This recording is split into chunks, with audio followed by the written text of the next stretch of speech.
Well, welcome everybody to another exciting podcast on thriving in the eye of the hurricane. By the way, my book is just about ready to come out.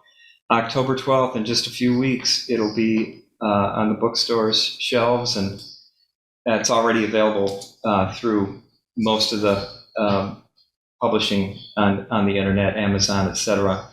But so I'm pretty excited that I'm about ready to open my first box of books. Next week it arrives. So, but it's been such a delight to be doing these podcasts with many different wonderful speakers. And today we have a very special podcast about how we carry this understanding of the three principles and resilience forward to the next generation. How this understanding is changing the world through the kids, through the children, through schools. And so I included a chapter in my book on education and parenting. And I just want to read a quote. The title of the chapter is Resilience in Action, Transforming Children, Parents, and Education. And I have a quote from Nelson Mandela, who said, "Education is the most powerful weapon which you can use to change the world." And our kids, our grandkids, our children are the future. You know, we will all be gone before long, some of us more quickly than others. But what we pass on to our children, what we pass on to the next generation is an understanding that is within each of us. The seed of that understanding of the principles of how we create our experience of life is already born into us. You look at little kids, they come into the world curious and unconditionally loving. They get over upset quickly. They don't have prejudice. They have to learn how to hate. They have to learn how to fear. They have to learn how to be insecure. And what Sid Banks brought to the world was an understanding that we are innately healthy, that we can never destroy that it can never be tarnished in any way. It's there, whole, complete within us all. But unless it's nurtured, unless, like a seed with a plant, unless it's given proper light and moisture and the rich soil, it's not going to come to its full potential. But with an understanding of the nature of resilience and the nature of how our mind works, Sid's discovery of these principles, realization of these principles, has impacted and rippled out to us, those of us who are teachers in the principles. We've passed this on to other people.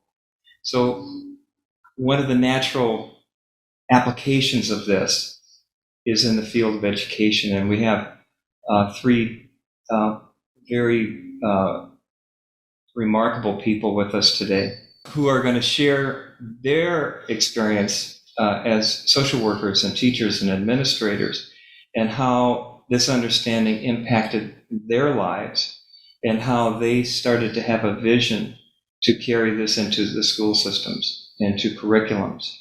And so without further ado, I want to introduce Barb Aust, who was around in the very early days of Sid Banks and knew him, and her life was affected by him. And she was kind of one of the pioneers in bringing this into the school system in Salt Spring Island, I believe. Is that right? Yeah, that's right. So I'll turn it over to Barb and let her tell that story. And then we're going to take about 15 minutes for each person, and we'll leave about 15 minutes at the end. Oh, there's Kathy Marshall there too. Wonderful. And so we'll leave about 15 minutes at the end for you as the audience to participate, ask your questions, share what you heard, and interact with our guests today. So, Barbara, would you like to begin? Well, thank you. Thank you very much for the opportunity to talk about this. It's always a joy to do so. It's a long time ago, December 1975.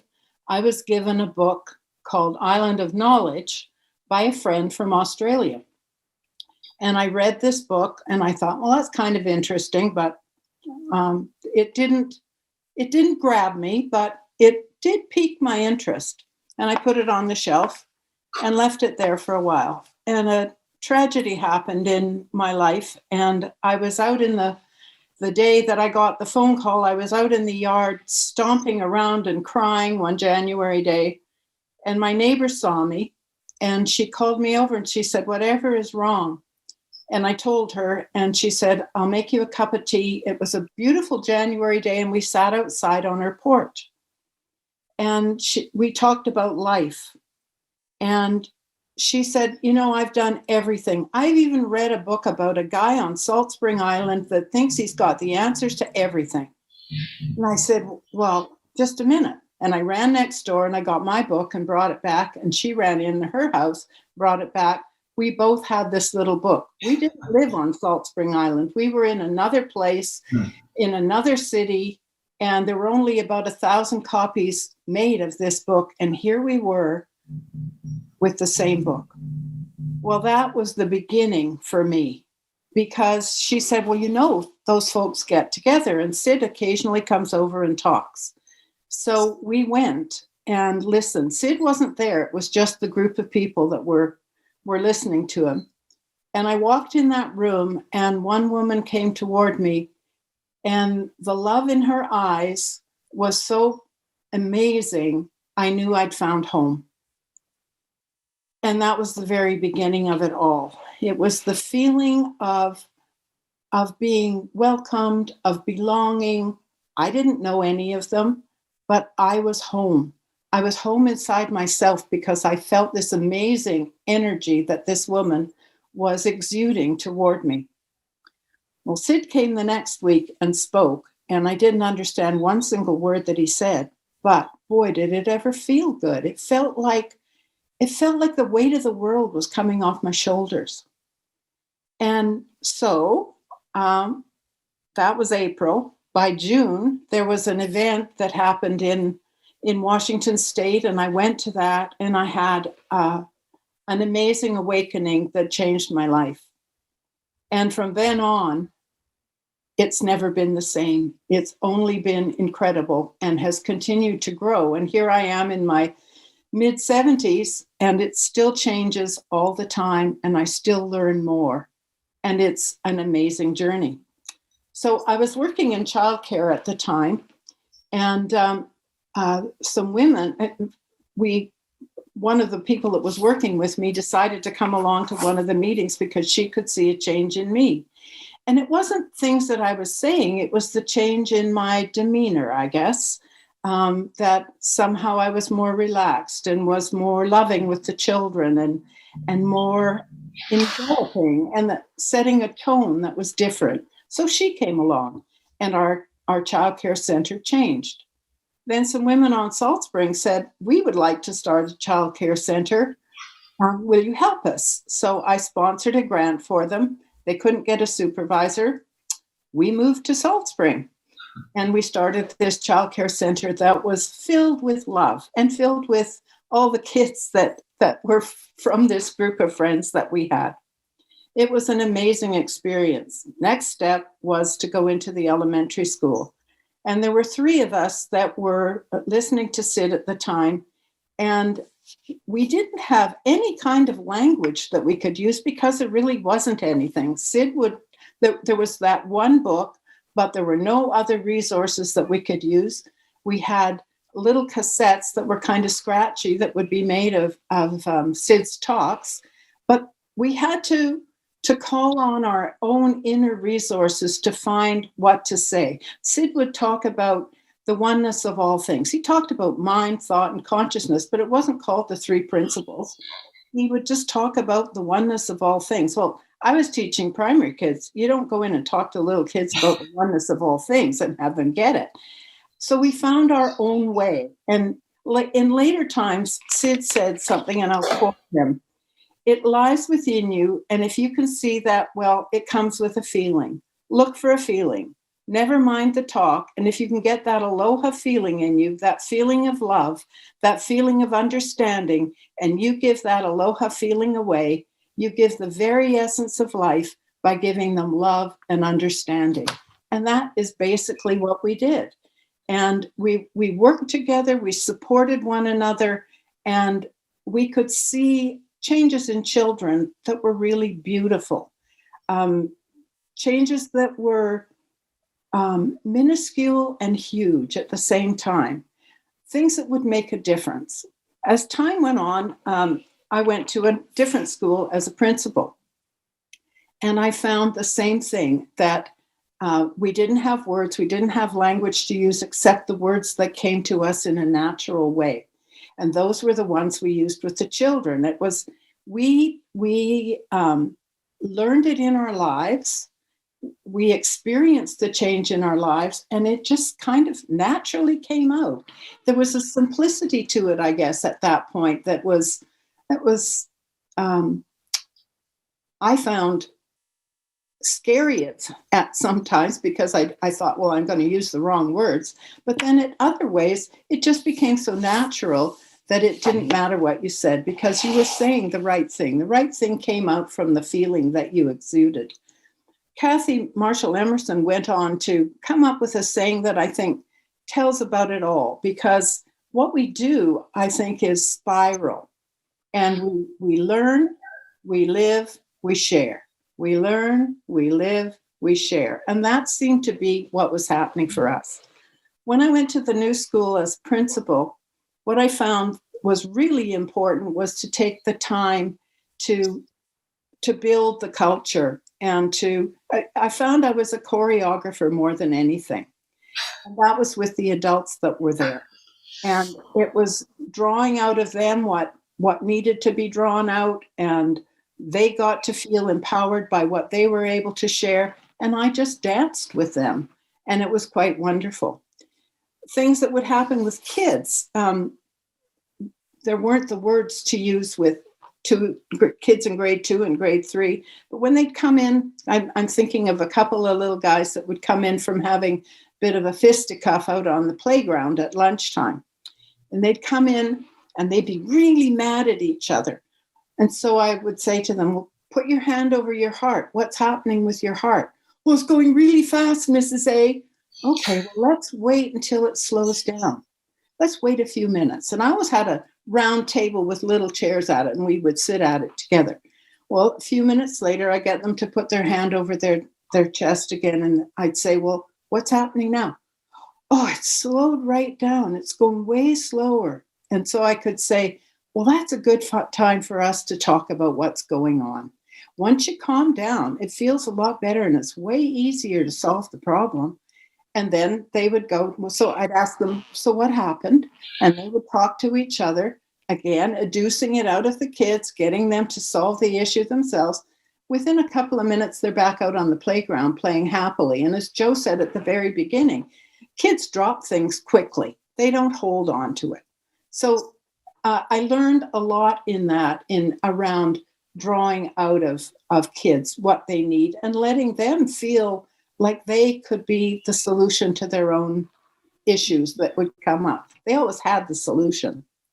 I then went on to working with, much later on, after I retired, I went on to working at a local university. And one of the key things that happened there was, again, here I was in my early 60s, learning from the students. So I'd been into the program for a short time, and the dean came to me and said, we've got an emergency. We need somebody to teach adolescent psychology to first-year students. I said, well, that's not me. And he said, it's an emergency. We need you now. So I agreed to do it, and I would spend 2 days trying to learn what the chapter was trying to tell, and then go in and teach a 2-hour class. Well, after 2 lessons, the class came to me and said, we don't want to learn like this. This is awful. Well, my ego was completely destroyed. I think I cried all the way home. I didn't know what to do. But then I had an insight. and realized that I wasn't doing everything that I'd learned when I'd worked with younger children. I wasn't asking them. I wasn't doing the true teaching, which is educing, pulling out, drawing out, because people have the answers. So I changed that teaching around and went in. I'd read the chapter ahead of time from the text. I'd write down 2 or 3 key points on a Post-it, put the Post-it down on the desk, and sit on the table at the front of the room instead of standing behind a lectern, and say to them, so what happened when you were out in classrooms this week? And they would tell me their stories, and I would weave in the lesson that needed to be taught with their stories. So they again felt empowered. They knew they could experience and feel that they had the answers within themselves. Then after that wonderful experience, I went on to doing a lot of volunteer work in my own community and having the chance of seeing the kids that I had taught in first, second, and third grade become adults and have their own businesses. And those 2 little boys I talked about that would fight on the playground, well, one of them is now my plumber. And he's about 45, 46 years old now. And when I watch him and I see how he interacts with people in the community and know the troubles that he lived with when he was a young child and grew out of them because of his own resilience and learning to rely on his inner self, there he is in the community, one of the most wonderful young men, a middle-aged man now, that one could imagine. And you get to see, that's one of the joys of living in a small community, is you get to follow them through time and get to see the difference that it's made in their lives. And Christa, I know, will talk about that when she talks about the takes that they've done with the kids that she's taught the curriculum to. And it's really quite marvelous to see. And hers are younger. They haven't had a lot of life experience, but these ones I'm talking about, this is going ahead almost 40 years and seeing the difference between 35 and 40 years. So the results are there, and it is amazing what can happen for young people through time as they find they have the strength and the capacity to trust inside themselves.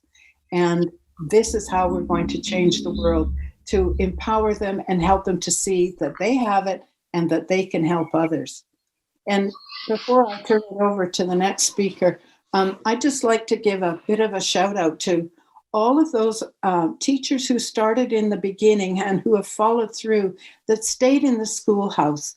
It's a very different thing than going out and being a consultant, which I have done as well at some point in my career. But these folks stayed in the schoolhouse, and they are the unsung heroes. They've been there. One person I think of that started with me 45 years ago in the schoolhouse, and she recently retired. And all those years, she taught hundreds of children about learning to listen to themselves. And she's an unsung hero like many others. Thank you so much, Barb. Really, you are truly a pioneer in education. The thing that struck me when you were talking is, the word educate is from the Latin to bring out, not to put in. And I think so many curriculums and so many programs and resilience and in mental health and other areas are trying to teach skills and trying to teach things to put into the child. And what I heard in your story so eloquently is just how you saw that health in them, and you helped nourish that and bring that out and help them trust that they have their own answers, that they have their own guidance, whether it's the child or the teacher. Mm-hmm. It sounds like that was your philosophy throughout. So thank you for what you had to share. Thank you. Christa, you want to go next?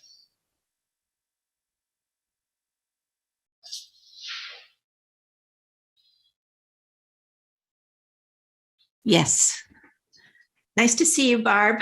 Barb and I always enjoy our conversations about education and so on. And we moved back to Salt Spring in 1991. So Barb and I were colleagues in the same public school district for many, many years. So for me, I actually took a break from my university studies because I just could not reach the hard to reach, those who were shut down or acting out or whatever. So I thought, oh, it's a problem with me. I better rethink my professional career plans. And I left the program and did some interesting things, some traveling and so on. And then in 1975, I started up again and thought I'd give it just one more try. And this summer of 1975, my then friend, now husband, Bob Campsail, had heard Sydney Banks speak at his first public talk on Salt Spring Island. And Bob was so impacted by what he heard. It was life-changing for him. So like a good friend, he came to Vancouver and shared with me about what he'd heard, and that was that happiness is within and thought creates reality. And the happiness part, I'm like, I like the sound of that because I did like to be happy and optimistic. And then the thought creates reality. Like many, many people, I argued about that, believing that it was circumstance that created my reality. But for whatever reason, I think the deep feeling Bob shared of just peace, but enthusiasm all wrapped up into one. I did start to kind of experiment and indeed started to see the logic of thought and what I was seeing in my world in the moment. And the end result of that is that so much analytical, judgmental, overthinking just fell away. And when that falls away, of course, you have space and your common sense just becomes apparent. So going into my teaching practicum, I found that without any serious volition, all of a sudden I could actually connect with these kids that were seemingly hard to reach. And it was just, I think, a case of the busy mind settling down and being able to access your intuition, as Barb was saying, just saying and doing what naturally makes sense.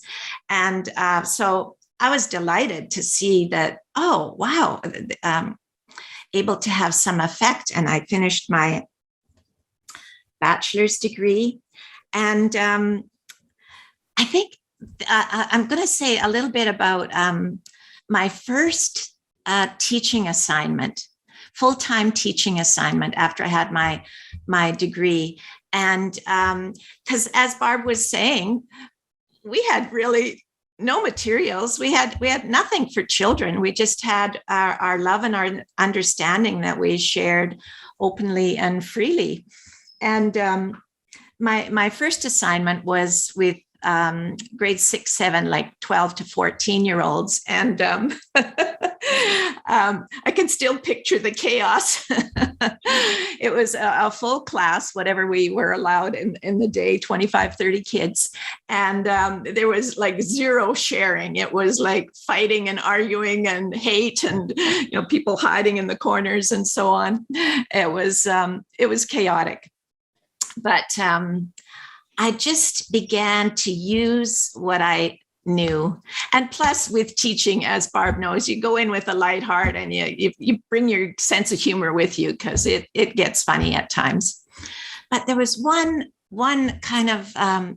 student who was really had a special needs designation for needing serious behavior intervention. And I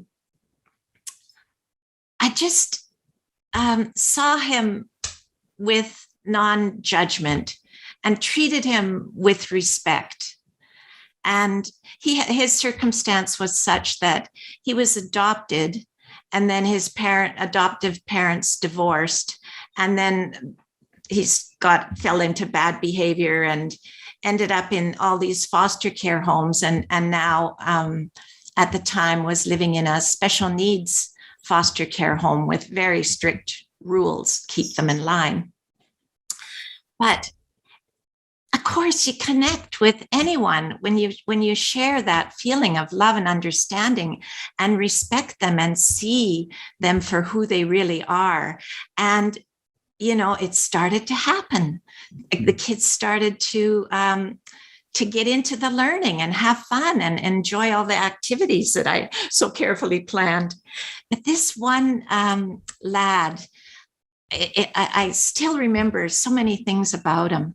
By the November reporting period, the parents come in and you have a little parent-teacher interview and so on. And they come in and sit down and they're like, what's going on here? And I'm like, what do you mean? Well, this boy is not fighting with us anymore. He used to fight every single day regarding the things he had to do. And now he's not fighting. He's actually cheerfully doing all his chores and meeting all his responsibilities. And it's just like heaven now to be caring for him. And I just thought that was really beautiful to see that this young man, as Barb was saying, he's finding what's inside and he's able to live from that feeling.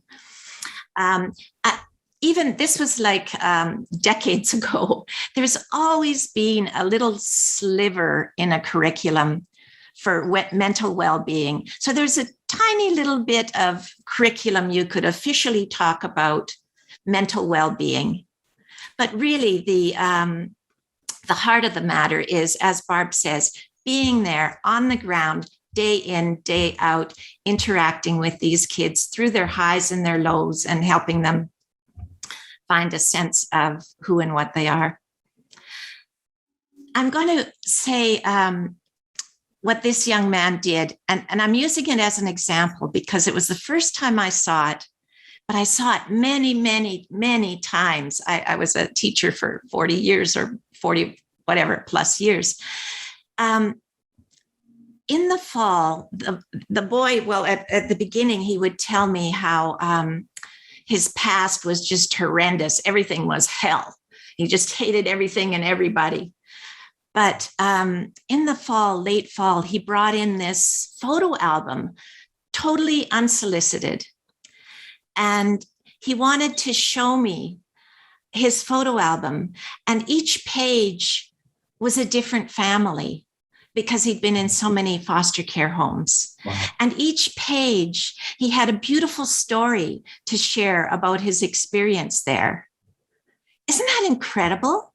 How you can, when you find your well-being, you can actually rewrite your past. I was really touched by that. Also, late winter, he had to, his adoptive parents wanted officially to give him to be a ward of the state, which understandably was scary for him. So he had to go to court for all this procedure, and he got the social worker to swing by the school because he wanted to see me. And as Barb was saying, you can never remember the words. It's not about the words, but I can still, all these years later, decades later, still recall the eye contact and the understanding between us and giving the feeling of hope as he went off to court to become, a ward of the state. And he came back and you could just tell he was a little bit more grown up, but so beautiful to see. And a little bit about the class. Like I said at the beginning, there was zero sharing. There was zero joy. Everybody was fighting and arguing and trying to just survive. And it settled down pretty quickly. And by the end of the basketball season, I'm not on Salt Spring at this time. I'm in the city, and we're in a city neighboring Vancouver. So it's a pretty big school district. But our little basketball team won the sportsmanship award for the city. I'm like, wow, that's awesome. They're really carrying what they're finding out into the world. So that was beautiful. And one last thing is, at the end of that school year, there were a couple of kids who were on a learning path right from the beginning. And I got a letter. I still have it. Teachers save all kinds of things. A letter from this student who was like thankful for the math and the science. She says, what I'm really thankful for is, she called it modeling, but from my modeling, seeing how to be with people who are struggling so that they could actually feel better and move on and have a better journey. So it was kind of like an experiment, exploration for me to see what happens when you bring this love and understanding and this tiny bit of knowledge about the power of thought into a regular public school classroom where the challenges are there. There's learning needs. Some children suffered from poverty. There's all the issues that we see in a public school. So that was how it was. It was effective then with the feeling and the few words that would come out in the moment. And then we did do a curriculum. I did one with a fellow in Florida in the early 90s. And then I did another 3 principles curriculum when I was doing my master's degree, and as for part of the thesis. And then as luck would have it, when I retired from the school system, I kind of looked around what's happening in the 3 principles community. And I did know, and I had met Kathy Marshall Emerson, and I just loved the National Resilience Resource Center, seeing everyone at promise rather than at risk. And on her website, she had a call for global curriculum. And I got a hold of her, and I determined that I'd love to do that. So so we've collaborated with, Kathy's in the US, I'm in Canada, and then also with Jane Tucker, who lives on Salt Spring now as well. We collaborated and we created curriculum that and then also we have the curriculum for the kids, and we have teachers' manuals with a lot of rigor and showing how this meets the government standards and how it ties into curriculum. And Barb Aust was a tremendous consultant and help with all of it. But an example of, I'm thinking now of using the My Guidance Side curriculum with little people. So I've just given an example of young teenagers. And now how does that look with little people? Well, we created a curriculum, and it's filled with stories that obviously are teaching stories about what they have, My Guidance Side. And I was invited into a class to teach the curriculum because, again, there was pandemonium, chaos, and the learning environment was shot. So again, there was a student who was, they're victims of circumstance when they're little. Families fall apart, your world falls apart, you don't know where solid ground is. And to come in and teach share with the kids the stories, and then talk to them about what it means to them and connect them to the story. And then they do some journaling and they earn credit for language arts in their school day. And then they do art activities, and we had some games and so on. But an example of a lad who was wreaking havoc in the learning environment, and then began to feel his own dignity, his own well-being. And he writes in his journal something like, I had a really fine day. I was calm and curious, and I noticed I was fine.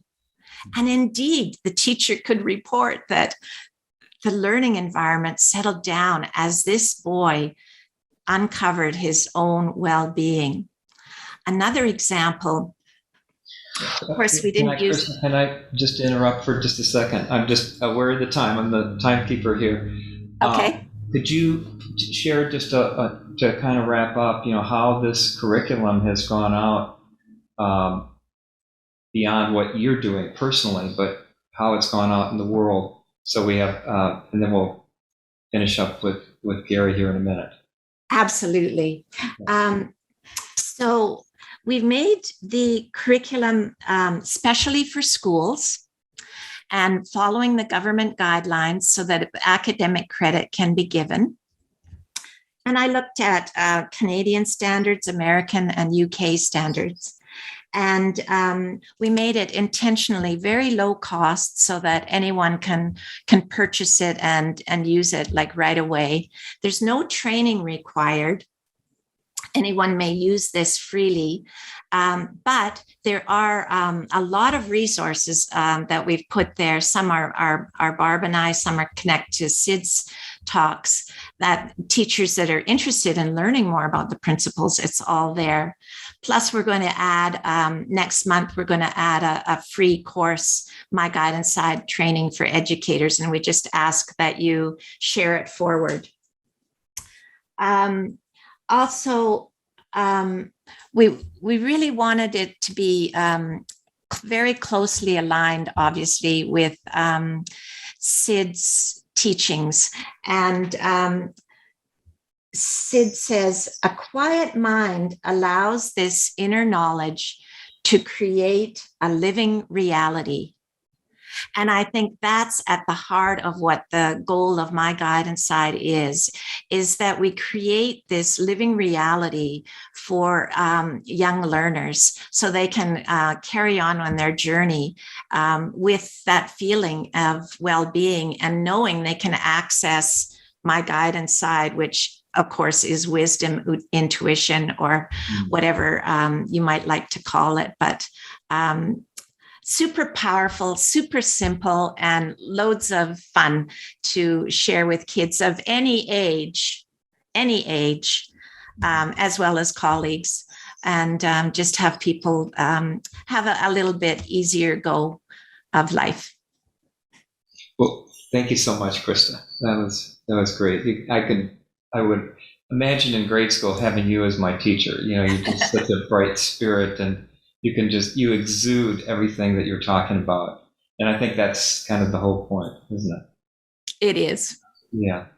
Thank you. So without further ado, I'll introduce Gary Johnson, who's a school social worker, retired now, but has spent 25 years, I believe, teaching the principals in the school system in Menominee, Wisconsin, just down the road a piece from me here in Minnesota. So Gary, you want to just tell a little bit about your story? We're time-wise, we've got maybe go about 10 minutes, then we'll have another 10 minutes for question and answer. Good to see all of you. I guess I would describe in a short way that I've always been kind of a searcher, looking for the answers to big questions and looking everywhere for that. And I spent a lot of time with my friends and colleagues having those conversations. And when I bumped into this understanding, I really felt like I had found some answers, and I wanted to bring that to education. I really felt like it was an obvious, helpful thing for children and for adults that were in education to learn. So actually, one of the first things was that I went to a workshop when I moved here I was in St. Cloud, Minnesota, and I moved here in 1995. And as a school social worker here, I my responsibilities were much broader. I was the only school social worker in Menominee School District, and that was 6 elementaries and a middle school and a high school. So it was a very busy job. One of the jobs was to be an alcohol and substance abuse prevention coordinator. And so I went to a workshop where the topic was resilience. And the presenter said, the good news about the research coming out of the resilience is that we don't have to fix kids anymore because they're already fixed. And I had been spending the last 25 years of my life running around trying my best to fix kids or to find a psychiatrist to send them off to be fixed by them. But the weight was just coming off of my shoulders, the idea that I wouldn't have to fix kids anymore. And that was the essence of the research that they were talking about. So then I heard about a workshop that was going on at the Mall of America. There is a high school in the basement of the lower level of the Mall of America. And Roger Mills was going to be presenting, and he was going to be talking about fostering resilience in kids. And that seemed like an interesting topic. And I went there, and there was Bonnie Bernard and Kathy Marshall who was present. And we had a lot of research, and they made it sound like this was something doable within public education. So I came out of that very curious, and I heard about Joe Bailey doing some trainings in the Twin Cities. And so I went to those, and I quickly enrolled in, and as my understanding deepened about what they were talking about, I felt myself get lighter, and some of the heavy stressors in my new job were a lot easier to deal with. So that really became a very positive thing for me. And as a result of those trainings, I then contacted Kathy Marshall about the possibility of bringing this understanding to the Menominee School District. And we then started on a partnership with the National Resilience Resource Center to do the work to bring this understanding to Menominee School District. And we were at it for the next 20 years then. And we began a process of systematically bringing the understanding to not only the teachers in the school, but to the community agencies, the human service social workers, public health nurses. And so it was a broad approach. We had a leadership team that we depended on to come up with ideas for how to move it forward. We worked together in that way. So as time went on, we started doing 4-day introductory trainings with people coming in, Kathy and Cindy Claypatch. And then eventually I became part of that training process. And so I got into the actual teaching myself. And as my understanding deepened, it helped with the other part of my job, which was actually to work with kids and to be in charge of the planning process for children with special ed needs. And I worked with kids with emotional and behavioral disabilities, as well as doing the prevention work around substance abuse prevention. So we wrote grants, and one of my least favorite things in the world to do, but it became very necessary. You can all relate to that. Yeah, it was not my first choice, but we ended up being able to get the teachers, sub-teachers to be paid for and other costs for the trainings. And then we developed an advanced training group, and that became a critical part as well, so that the people that really became really curious and wanted to deepen their own understanding. As they did that, then they were able to go out into their classrooms or into the community and teach and share what they were understanding and learning.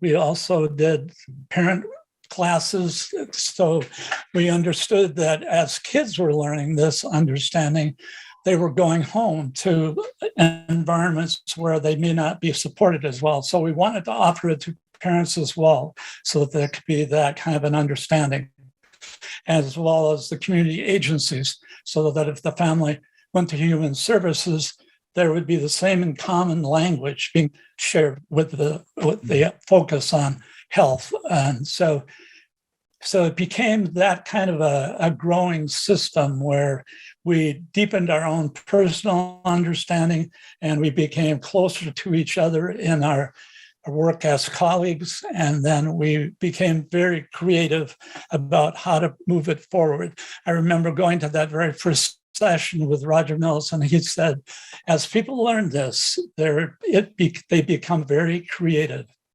And that sounded like really another wonderful aspect of bringing this understanding to a community. In general, we tried to reinforce it all with the research around resilience. We tried to make it palatable for a school board to say, yeah, I think we can do this because there's a research base that's the premise. And that seemed to be a way to get the foot in the door and to be able to convince them to at least give it a try.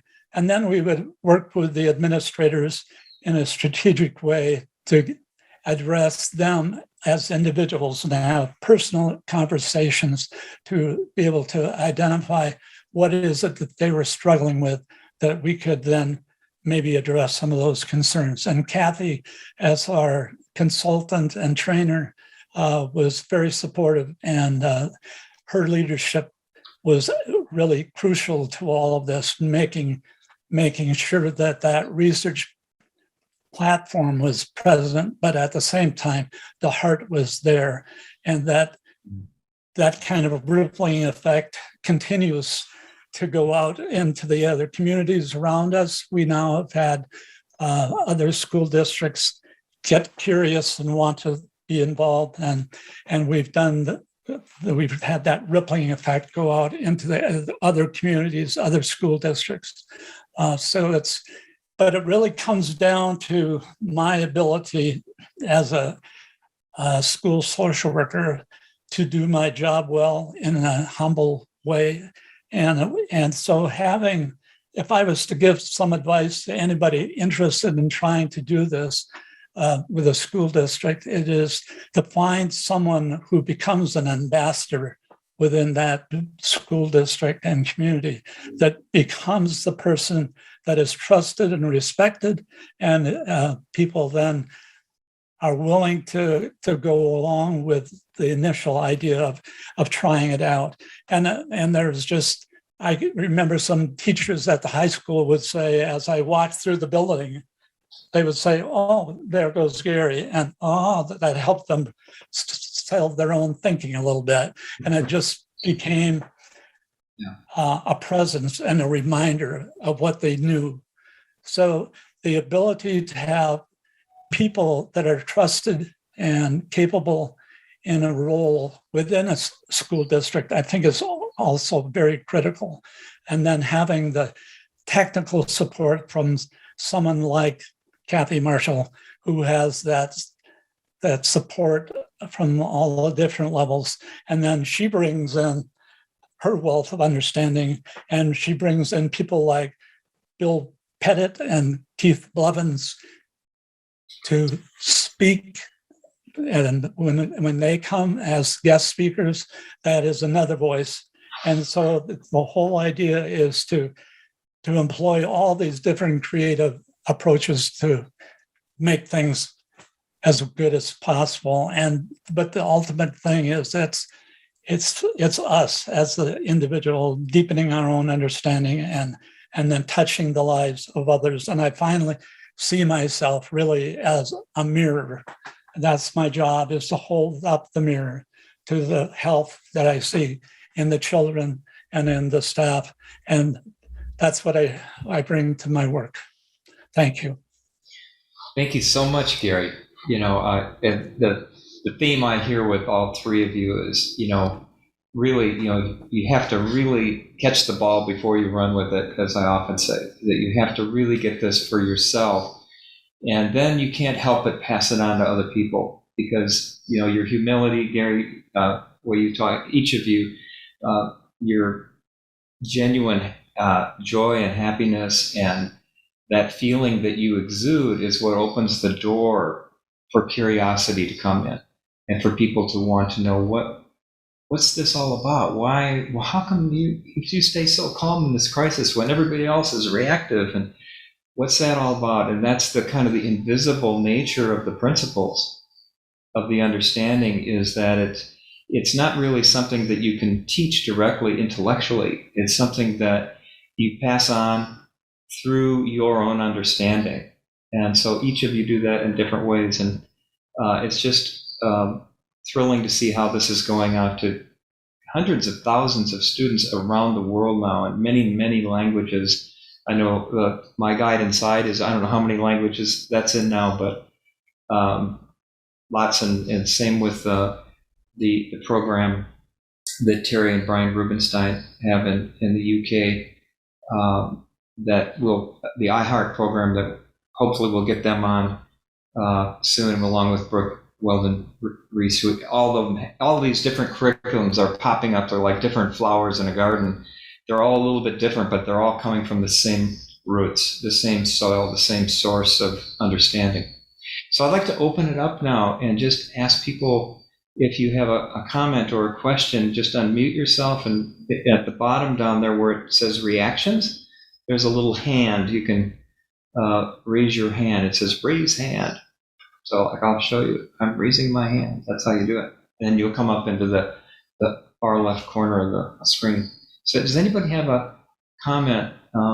But I just want to acknowledge Kathy and Bill Pettit here, who both have worked so diligently and have done so much for these curriculums and for getting this out to the entire world and the planet. So thank you so much for both of you being here today. So if you have any comments, or anyone else does, I'd love to hear from others. Alistair has his hand raised. Oh, okay, Alistair. Now unmute yourself, Alistair. You should be able to unmute yourself, Alistair.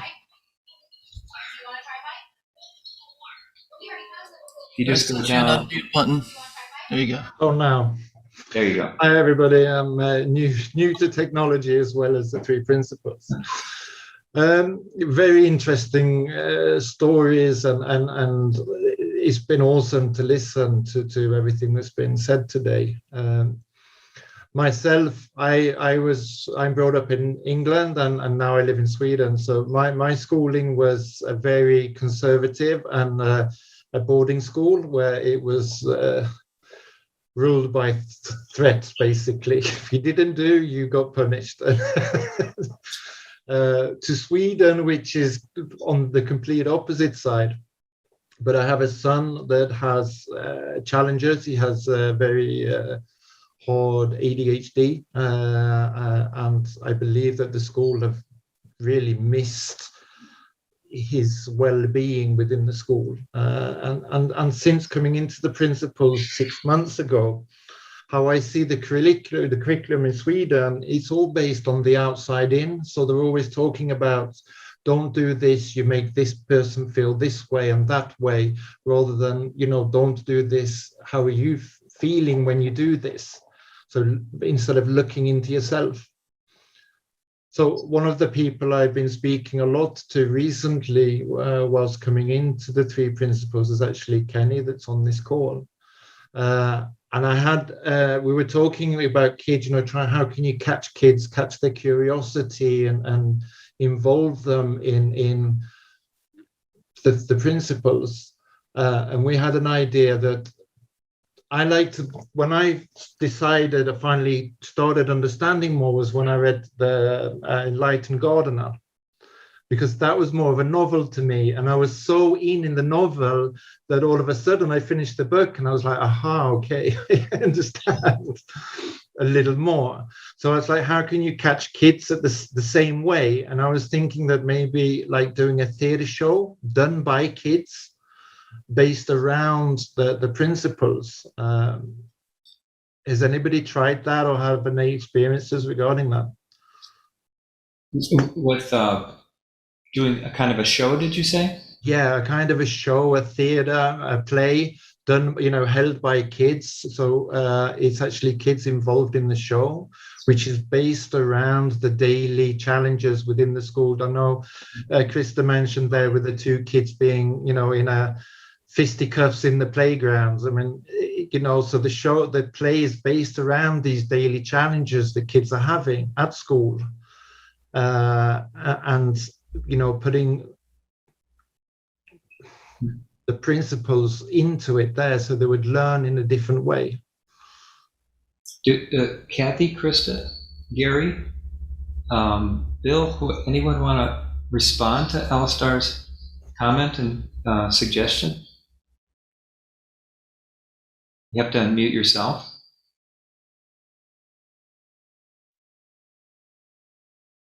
Okay, Bill, you want to unmute yourself? So, Alistair, first of all, I would say that if you look through my guide inside, there's a lot of times where there is role playing and activities that really at least mirrors what you're talking about, of giving children a chance to play out. The specific thing that you add, actually, Judy Sedgman and I and different people, Christine Heath,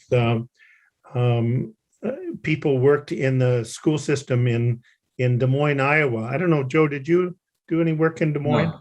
No. But they in Des Moines, Iowa, and there was a middle school group of children that made a series of it, just like you said, they would play out scenarios in different states of mind.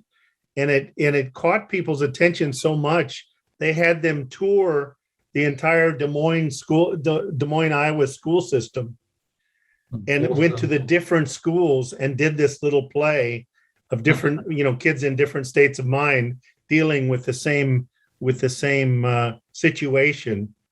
And it really was a very powerful teaching tool that got people in the different schools much more interested in bringing the understanding into their school. Wow, so that's awesome. Those are the things one of the things that I'll say very quickly, in my guide inside, there's at each one, there's a little blue thing and at the beginning of each section. And I tell people, if I would have learned this the first 4 weeks of my grade school in first grade, these first 4 things, that I had a guide inside, my feelings came from my thinking, that happiness was inside of me, and that I could choose between fast and furious to calm and curious, my life would have been really different, and the lives of the people around me would have been really different. So that's all I'll say. Well, thank you so much. That's awesome. Thank you. Alistair, one other quick comment. Your insight there. Just your asking that question. That's an example of the wisdom inside coming out, because you had this idea, and that's how this works. As we get quiet inside, our own creativity, it creates an atmosphere within us that these ideas pop out. So in each circumstance, in each school, in each parenting child relationship, you have mind to guide you through that process. And so you want to just trust that. And that's what all these curriculums that all these wonderful people are developing is really pointing people back inside to this universal intelligence we all have. Kathy, would you like to make a comment? We have one of the pioneers in resilience here with us today, Kathy Marshall, director of the National Resilience Resource Center. Thank you, Joe. Hi, Kathy. I wanted to just explain. I wanted to simply watch and see the story that I knew each speaker brought to unfold for you. And if Brooke had been here, and if people from iHeart had been here, it would have been just a larger picture. The issue of systems with schools, as Alistair recognized, is probably the hardest aspect of bringing the principles into schools. And there's one resource that's helpful with that. I would point to Barb Aust's little booklet called The Essential Curriculum. If that, for example, were translated into a number of languages, then you would have, in a sense, the version of the curriculum to give to the administrators who are too busy to even attend the best training that you might bring. So I just applaud you all for being here. I wanted to listen and enjoy, and there were delightful, heartwarming moments. I've had the privilege of reading and kind of partnering with Joe a little bit on the chapter in the book, and I'll tell you that it's worthwhile. It's one of the pieces that will be helpful to anybody. So kudos for including it, Joe. There have been lots and lots of things done in the principles for decades, and oftentimes the field of education is not spotlighted. So this is important. Thank you. Well, in that chapter, there's a lot of the research that of just all the studies on how effective these curriculums have been. And in the end of the book, there's a resource section connecting any of you who are listening to this in real time or as a recording. There's lots and lots of resources for teachers, for counselors, for parents that will help you to go on your journey if you have curiosity about that. So does anyone else maybe have time for one more comment or question? Anyone else want to raise their hand? I don't see any hands up. That's unusual. Usually there's about 10 up. Well, Keith, do you have a comment? Unmute yourself there, dude. I just had one further thought. As regards to Alistair's comment or question, there's a group with Mara Gleason in the ghetto area of Chicago called Rebels for Peace. Very, very three principles based program, and they're doing podcasts. The kids are doing the whole thing and highlighting various aspects of their insights as regards to poetry and music and all kinds of different things that they're including in their podcast. It's quite enjoyable. It's called Rebels for Peace. Just wanted to mention that. Yeah, and I in my book under resources, I also have the connection to that group, Mara Gleason's group. What's it called, Keith? Rebels for Peace. The broader organization, because they're doing work on the Gaza Strip and Israel, all over the world. They're taking this understanding. So there's a whole lot of people other than the people on this call right now that are doing incredible work around the planet with kids, with parents, with in all different kinds of areas. But our time's about up. So I just want to thank all of you who joined us in this conversation, and those of you who presented today. Thank you so much for your good work, your feeling, your dedication to what you're doing. And I look forward to our next podcast in 3 weeks. It's going to be on recovery from addiction. So we'll be having people,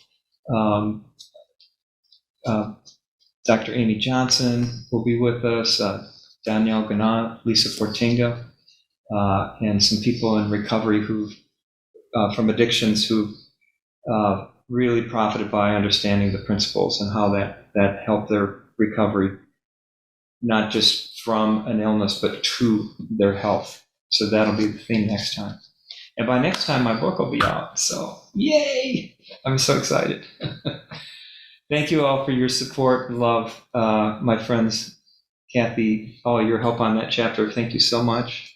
And for Barb and Bill and Christa, Gary, all of you, Keith, thank you so much for all the work you do. And we'll see you next time.